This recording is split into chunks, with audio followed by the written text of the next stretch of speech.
అందరికీ నమస్కారం అండి. నా పేరు జిఎస్ రాజు, రోటరీ బ్లడ్ బ్యాంక్. మేము గత 24 yearsగా రోటరీ బ్లడ్ బ్యాంక్ నడుపుతున్నాం. సమాజంలో ఎవరికి ఎప్పుడు బ్లడ్ అవసరం వచ్చినా సరే మన రోటరీ బ్లడ్ బ్యాంక్ ముందు ఉంటుంది. అసలు బ్లడ్ డొనేషన్ క్యాంపు ఎందుకు చేయాలి, బ్లడ్ ఎందుకు ఇవ్వాలి అదే చాలా మందికి కొన్ని అపోహలు ఉన్నాయి. చాలా మంది భయపడతారు, ఎప్పుడు వస్తుంది పని లేదు. 18 years నుండి ఎవరైనా సరే బ్లడ్ డొనేట్ చేయొచ్చు, up to 65 years. Even 65 years తర్వాత కూడా మా దగ్గర వస్తూ ఉంటారు. మేము తీసుకోకూడదు, ఎందుకంటే గవర్నమెంట్ రూల్ ప్రకారం 18 to 65 ఆరోగ్యవంతమైన పర్సన్ ఎవరైనా సరే బ్లడ్ ఇవ్వచ్చు, బ్లడ్ ఇవ్వాలి కూడా.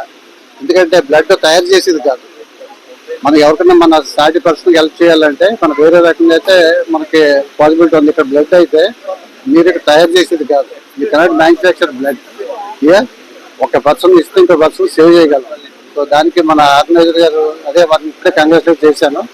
సో ఎవ్రీ ఇయర్ చేస్తున్నారు, అలాగే మాకు మిగతా ఆర్గనైజర్స్ కూడా చేస్తున్నారు. సో ఇలా మనం ఒకరికి బ్లడ్ ఇస్తే మనం ముగ్గురు సేవ్ చేయగలం. ఒకటి హోల్ బ్లడ్, 2 ప్లేట్లెట్స్, 3 ప్లాస్మా, 3 పార్ట్లు చేస్తాం. సో ముగ్గురిని సేవ్ చేయగలం కూడా. ఒక బ్లడ్ యూనిట్ ఇవ్వడం వల్ల ముగ్గురిని సేవ్ చేయగలం. సో ఈ రకంగా ఏంటంటే మనం సమాజంలో అవగాహన కలిగించాలి, మీడియం మాది బాధ్యత అది. సో అందరికీ తీసుకెళ్ళి బ్లడ్ ఇవ్వడానికి ఎవరు భయపడద్దు. ఒక్క బ్లడ్ 24 hours మళ్ళీ బ్లడ్ రీప్లేస్ అయిపోతుంది.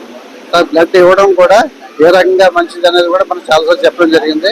ఏ రకమైన దానిలో ఇబ్బంది ఉండదు. ఈ కంపెనీలో పనిచేసే వాళ్ళకి 1 day పెయిడ్ లీవ్ కూడా ఇస్తున్నారు. అందరికి అది కూడా చెప్పండి, అది కూడా ఉంది. పెయిడ్ లీవ్ కూడా ఇవ్వాలి ఆ తెలియని కూడా చెప్పండి. సో అందరూ కూడా ఎంప్లాయీస్, నాన్ ఎంప్లాయీ ఎవరైనా అందరూ బ్లడ్ డొనేట్ చేయండి. సో ఇంకో సాటి మనిషి ప్రాణాలు కాపాడండి. Thank you.